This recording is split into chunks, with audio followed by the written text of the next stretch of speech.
Hey friends, quick note about today's Zoo News episode. So initially I intended to do a quick discussion about the controversy about the Paris Fashion Week dresses and their effect on conservation and what the conservation community is saying about them, and then dive into the actual Zoo News for the week. Instead, I rambled for the entire half hour, sharing different thoughts from different listeners and even some audio from people. And I just was really caught up in this story. And so I wanted to share this. It's kind of normally what I would do as a bonus episode, but you're getting it as your Friday episode right now. You're welcome? ? But anyway, do not despair. I will say this at the end, but I decided that I'm going to do a normal Zoo News that'll drop sometime this weekend. But this went really long and took a lot of research and talking to people. And I just didn't have the time to do both episodes for Friday. So enjoy this slightly different Zoo News, and I'll see you guys later this weekend for the normal Zoo News. But enjoy. Hello, I'm John Rossi, a touring drummer with a love of all things animal. When I'm on the road, I visit as many zoos, aquariums... Hey, wait a minute. What's going on? Hey, what's going on there? Hello? Hello? We interrupt your regularly scheduled program to bring you Rossifari Zoo News. News you can use from the world of zoos and conservation. Every week, we bring you breaking news and analysis from around the globe, featuring the animals you love and the people who care for them. And here's your anchorman, John Rossi. Hello, hello, hello, and welcome back to Rossifari Zoo News, your look at all things newsworthy in the world of animals, zoos, conservation, all that good stuff. Normally, every week, what we do here is a crowd-sourced news program. So if you happen to see anything that is zoo newsworthy or, conservation news, other news, stuff about animals, whatever, you can tag me in it at Rossifari on the socials or at Rossifari Pod on TikTok. You can email it to me, rossifaripod@gmail.com, or, whatever, send up smoke signals, get it to me in some way, and I'll say your name at the end of the episode, and we'll go through a bunch of news stories, and it will be awesome. And that's how these episodes normally work. However, that's not quite how this episode is going to work. We're going to do a little detour into a deep dive on something that I've been following this week and that I find very interesting. So I've been talking to some people, and we're going to spend some time on an interesting topic this week. Then I will do some normal Zoo News. But first, let me catch you up on the life of John. And the life of John is crazy, but we know this. So I have started grad school, my second semester. I only am doing one class this semester, but I started it, and I'm pretty excited, y'all. The main project for it, so it's called Biology in the Age of Technology, and the main project at the end of the semester that we turn in, that is like most of our grade, is we can do one of two things. We can either do a big report on some form of technology that is helping conservation, big yawn, or we can do a project that uses technology to further conservation education. I'm not even kidding you when I say that one of the suggested projects is a podcast episode, and I hope I'm allowed to do that. I should be allowed to do that. Just because I do a podcast doesn't mean that I shouldn't be allowed to do that. But assuming I'm allowed to do that, then that's what I'm going to do. And I'm really excited. And I will still put in a ton of really hard work and make sure that it is awesome. And then I'll be able to share it here on the feed, which is absolutely incredible. So, hopefully that's how that works out. And you don't get an update soon with me saying, oh, my professor said since I have a podcast, I have to do something else. But I'm not too worried about that. So I'm pretty excited about this course. Also, from what I was reading about the description of the course, it seems like the course will probably help me grow and find new ways to improve this podcast. Now, I know what you're thinking right now, which is, John, how can you improve something that is already literal perfection? Well, I don't know yet. I haven't taken the course, guys. So calm down. But hopefully we learned something, and hopefully it helps grow Rossifari. I'm pretty excited about that. Yeah, so some other cool stuff going on and also some challenging stuff going on, normal life, but not stuff I can really talk about right now, either not my stories to tell or things that haven't come to fruition yet, but look like they're going to. So yeah, lots going on. Pretty excited about all of that, but really excited about biology in the age of technology, or as I like to call it, the Rossifari class. All right, so before we get to zoo news, I want to start off with a deep dive into something that crosses other news and conservation news. And that is the controversy of the dresses. So if you don't know what I'm referring to there, I'm talking about Paris Fashion Week 2023, where it was the rage for multiple designers to have animal heads on the dresses that people wore. Now, let me be clear what I'm talking about here. They are animal heads. I don't really know how else to say it. There is a snow leopard head. There is a lion head, 2 lion heads, actually, one of which was worn by Kylie Jenner. So that's a name that people know. And then there was a wolf head as well. And they were full-sized heads jutting out from the outfits that these models and celebrities were wearing. Now, I want to be perfectly clear here when I say that they were completely fake, okay? They were not animal heads.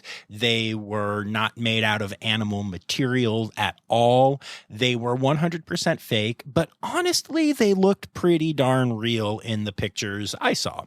As a matter of fact, they looked so real that I immediately saw one and went, holy crap, no, that can't be, and hopped online and found out that it's not. It's not a real lion's head. Okay, cool. I kind of figured not.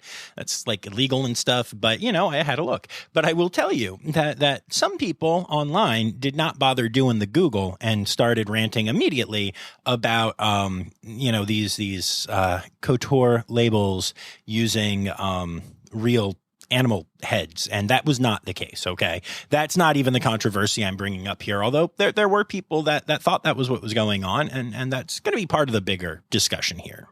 So I guess the bigger controversy and the thing that I wanted to spend some time talking about here is what effect these animal heads being seen all over social media and on influencers and being seen as, high fashion at this time, what effect does that have on what we're doing, on conservation, on, animals? Is this a good thing, a bad thing, a neutral thing? And so I asked people to send me either some audio or some thoughts written out.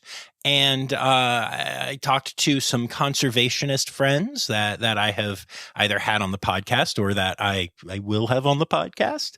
And I guess I got a lot of different takes on this. First of all, Joe, I just have to share one of these. My buddy Dylan Hoy, who sent me an audio clip, had an interesting take on the whole thing. So hi, I'm Dylan Hoy, and you might know me from the end of the credits. I send a lot of zoo news, and I'm here to talk about the Paris fashion show animal heads. And my opinion is they just look kind of creepy and inconvenient to wear and not comfortable, and I know it's fashion week and it's not supposed to be, the most practical thing in the world, but that big lion head, that looks like so much work to put on, more than it's worth, honestly. And then the wolf head, don't even get me started. That thing's creepy. It looks like the lady has a second head, and I don't know about you, but that's not personally my thing. But I guess if it is your thing, go for it. But yeah, just definitely not my thing. I could not love that take more. Here we are trying to figure out the impact of these dresses on the world of conservation. And my boy Dylan's just like, they're just weird, who cares? They're just weird. And you know what? Honestly, I think that his take may actually be the smartest take of all the ones out there because, there are 4 dresses and it's the controversy of the moment. And news and media like to build controversy, and it's not lost on me that I'm adding to it with this podcast and that I got drawn into it, which is why I'm making this episode. It's not lost on me. I promise y'all. But I think probably at the end of the day, 4 weird dresses, everything's going to be fine. And who really cares unless we make a big deal about it? So I think Dylan actually wins the award for best take, even though it was mostly that the dresses were weird and who cares. So I enjoyed that one. I also had Zoe submit her thoughts because she's the smartest human I know. So here is what she thinks. Hi, this is Zoe Rossi of having a theme song on this podcast fame. My thoughts are similar to the thoughts that I have about hunting in general, which is that I feel like there's nothing inherently wrong with it for me, and there's nothing inherently wrong to me in making these fake realistic heads and putting them on clothes and having people wear them and whatever.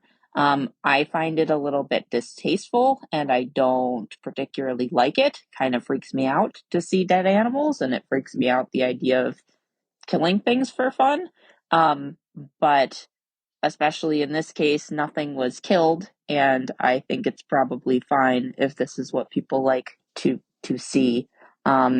I don't know that much about the story around it. I feel like it was an opportunity to do some conservation messaging, especially with the animals that were chosen for this. Looks like it was lions and snow leopards and wolves, and at least wolves and snow leopards are in a lot of trouble right now. Lions are in a little bit of a better shape, but there are definitely issues surrounding it with trophy hunting and that kind of thing. So I feel like it would have been an opportunity to do a little bit more education about that world and kind of teach people who might not go out of their way to learn these things more about it. But I don't think they're particularly under any obligation to do this. And I feel like it only made a big uproar because people got offended without knowing anything about it, which is often the case and is kind of dumb. Okay, bye.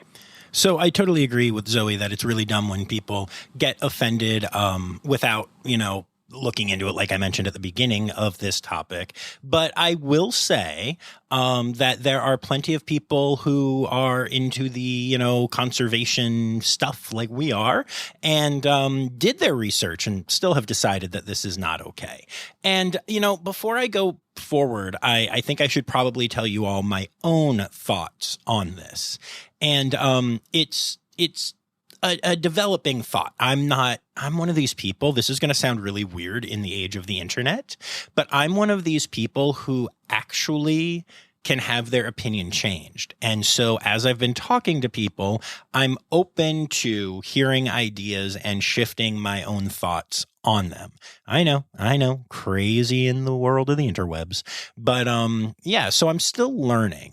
But my take on this is that it's fine. It's actually preferable to having a bunch of real fur showing up at Paris Fashion Week. One of my good friends, Taylor, who does a lot of amazing work in Tennessee, has been debating this with me a little bit. And her take on it is basically that it's a great opportunity for conservation messaging, just like Zoe said, but that since the people aren't using it for that, it's problematic. I hear that. I do. And I understand that, messaging is wildly important, but also it doesn't have to be the models that do the messaging necessarily. I think this is a great opportunity for us to use our talents as science communicators, or even, as just casually interested people to share about the ways that, we can avoid using furs and stuff now. And I want to give y'all a great example, although technically we're not talking about furs here, but let's talk about sea turtles. Y'all know I love sea turtles. And you've probably heard the expression tortoise shell before. And it turns out that most tortoise shell stuff back in the day was made from hawksbill sea turtles. In the 1970s, as laws started to be passed around the world to protect sea turtles, this obviously had a real detrimental impact on the sale of tortoiseshell, and that was to help save the turtles. And while hawksbills are still hunted and real tortoiseshell jewelry and stuff is still made today, the numbers went down significantly, and we all probably know someone who at some point has rocked some tortoiseshell glasses or something like that, where they're made from plastic or something else, and no turtle had to die for that look to be given. So I don't know. I think that's actually a pretty good thing. However, this is where just conservation gets so hard, okay? So, this gets into economics, and this gets into aesthetics, and this gets into fashion, and this gets into all kinds of things. So let's stick with tortoiseshells for a second, right?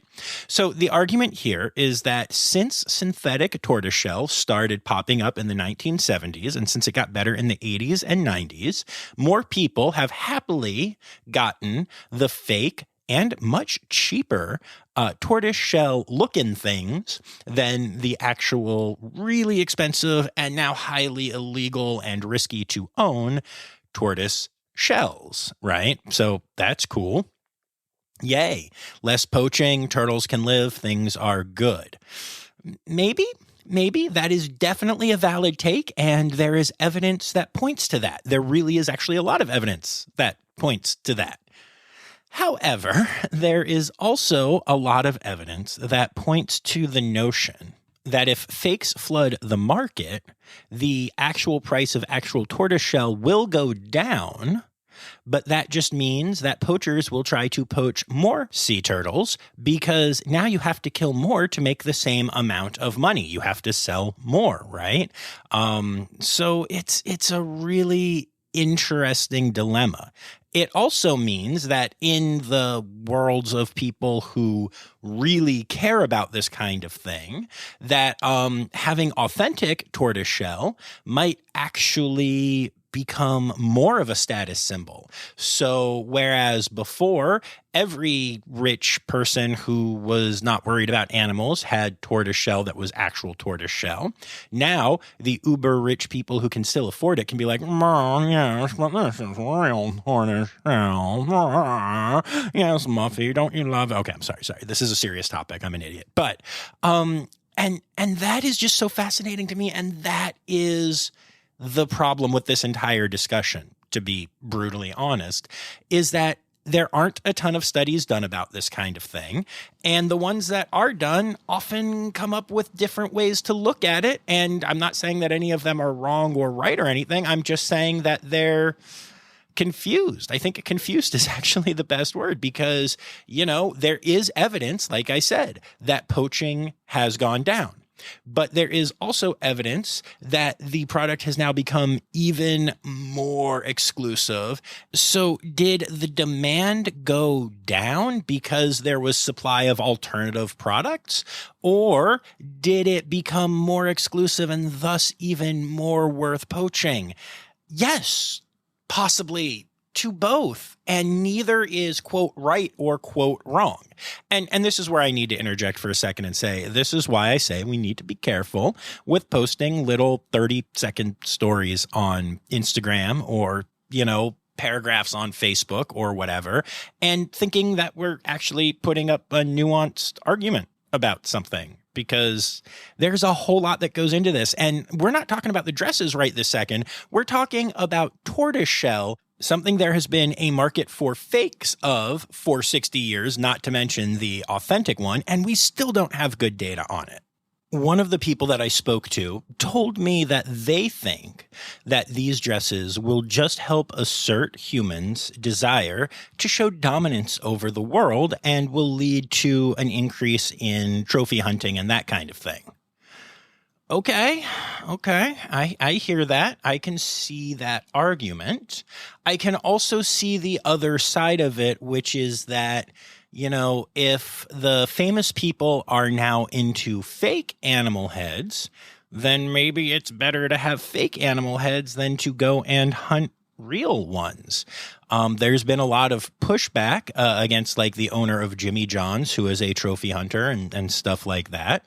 And I don't know that it's that cut and dry. I just don't know that that's true. I don't know that there's evidence that supports that. I mean, is the person who gets off on hunting snow leopards the same type of person that is heavily influenced by the Kardashian-Jenner clan?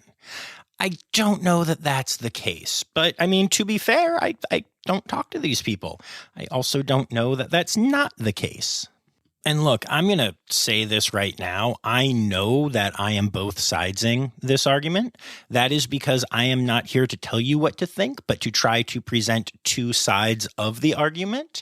And frankly, I truly do see both sides of it. And, you know, like I keep saying, there's not a whole lot of evidence that either side is correct. So I think you just have to look at what you think about it and then figure out the best thing to do with it. My attitude, I am a wildly optimistic person in a lot of ways. I like to say that I'm an optimistic realist. People who know me the most absolutely agree with the first part of that. But I don't know. I think that the idea that if you want this ridiculous, over-the-top dead animal on your shoulder look, the fact that you can get that without killing an animal is pretty damn good. I wish that we were able to do more synthetic, like pangolin scales and stuff, and that people who believe that they help your penis stay hard or whatever the hell they believe, will benefit from the synthetic just as much, which actually they would because it does nothing. But I don't know. I find this whole discussion so wildly interesting. Another person I spoke to about the topic said that the first word that came to her mind was provocative, but not the good kind of provocative. Went on to say that animals shouldn't be a luxury product, and the association between the taxidermic animals, in quotes, and luxury is what made her think provocative. It just inhibits that disconnect between humans and nature. Okay, that's an interesting take on it. Again, I don't know that that's true or not. I don't know, taxidermic is in quotes for a reason. And I don't know, do stuffed animals make you disconnect from animals in the real world? I think that they don't. I think that having a stuffed red panda constantly reminds me how much I love real red pandas. I don't know. That's also a bit of a stretch, and I own that. But, we're working through these things together. Honestly, this is one of the first times ever that I have found myself on the same side as PETA, People for the Ethical Treatment of Animals. I'm assuming y'all know who PETA is, but if not, they are a, quote, animal rights group. I don't love that terminology that, I disagree with on basically everything. And although I will say they approved of and supported the Big Cat Safety Act along with the AZA, and they all work together. So strange bedfellows sometimes. But president of PETA, Ingrid Newkirk, hailed the three-dimensional animal heads as fabulously innovative. She said that the model's looks celebrate the beauty of wild animals and may be a statement against trophy hunting in which lions and wolves are torn apart to satisfy human egoism. We encourage everyone to stick with 100% cruelty-free designs that showcase human ingenuity and prevent animal suffering, the statement concludes by saying. I agree with PETA on that one, only on that one. Well, like I said, on some other things. But it's very weird to be agreeing and nodding my head with an organization that usually makes me shake or scratch it. But there we are. So at the end of the day, I think that you can have whatever opinion you want on this topic. In talking to multiple people, like I said, all of whom I actually really respect and who are in the conservation world and just, a lot of whom impress the heck out of me on a regular basis. Opinions were split wildly. I didn't make a little tally, but I would say it's close to 50-50, with maybe a little bit leaning more towards, these dresses are bad. But they're here. They're here, and they're, quote, here to stay. And by that, I mean, it's fashion. At most, it'll last a year. And most likely, if the controversy hadn't blown up, it would have already gone away, because that's kind of how fashion works. But yeah, I just think that as conservationists, as science communicators, as people who, even if you are just a casual listener to this podcast, you probably love animals, and this is something that is in the news that you can talk about.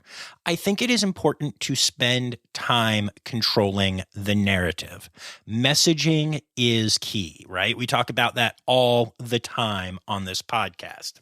So if you're going to post about this, if you're going to talk to people about it, I highly recommend leading with the conservation message rather than complaining that these dresses exist. And again, just to be real clear, I'm not judging anyone who is complaining or who has posted stuff. This is my thought, my opinion, where I've gotten to with this, okay? If somebody comes to me tomorrow, even if somebody convinces me that this is the worst thing in the world, and says to me, oh, what'd you think of this, lion head dress that one of the Jenners was wearing? I'll say, first of all, why is your voice so weird, sir? And second of all, I think it's wonderful that there is a way to stop poaching and still have desires like this met. And then I'll pivot right away from the damn dress and talk about wolves or lions or snow leopards, their conservation status, why trophy hunting is not a great thing, why the black market is such a problem and poaching is such a problem. And I will spend as long educating this person about how we can help animals and how we can do good for them and why these things are problematic as they will let me, until they finally tell me to shut the hell up and get back to talking about the dresses. But at the end of the day, I think that these things exist and we have to control the messaging around them as best we can. That is the best thing that we can do. Thank you to everyone who discussed this with me and had conversations with me, and to Dylan and Zoe for sending me audio. I really appreciated all of the conversation around this. And, when I decided that this was going to be part of the episode this week, I did not expect it to turn into basically a half-hour discussion of this topic. But I think it's important, and I think it shows how hard conservation is and how little evidence we have to go off of, and how much an idea that seems great to one person will seem disastrous to another person. I mean, people were literally trying to encourage everyone to report every single picture that they saw of these dresses and get them taken down. And okay, that's an option. You can do that. But I don't know that that's going to have the best impact, but maybe I'm wrong, because again, we don't have a lot of evidence on this. So here's what I'm going to do. I am going to stop this episode here. I know that's not what I said in the intro, but I went for a long time and I'm a very, very tired human. So I am going to release this as your Zoo News for Friday. And then I'm going to come back probably tomorrow and release, another episode. So maybe it'll drop on Saturday, maybe Sunday, probably Saturday. Of normal Zoo News for the week. I just think that's a better way to do this than trying to cram in some stories and thanking everyone for all the things. But I will take a moment still to say thank you to my Red Panda level patrons, Laura Shank and Kristen Dickey, and remind y'all that you can go to patreon.com/Rossifari and support the podcast. And also just, I love having these discussions, y'all. I love being able to talk about conservation stuff and to have intelligent discourse with people about a topic. So if you love my take, if you hate my take, if you hate that I both sized this a bit, if you love that I tried to show it from both sides, whatever, reach out. I'm here. If I hear enough from people, I might even update in a future episode. Who the heck knows? But regardless, I'm so happy to have this community to discuss things with and to share things with. And I'll be back with normal Zoo News later this week. But thank you all for being here. And remember, The words Newsy credits backwards are Steider Kiswen. The Rossifari podcast is produced, hosted, and engineered by John Rossi. Editing and fact-checking by John and Dr. Zoe Rossi. Our theme song is Sevens by Nathan Burke, performed by Nathan and John. Interrupting John theme and additional voices by Taylor Isaac Gray. You can reach John directly on Instagram and Facebook at Rossifari or by email at rossifaripod@gmail.com. Rossifari is part of the Daydreamer Media Network. Now, stop listening to me and go visit a zoo.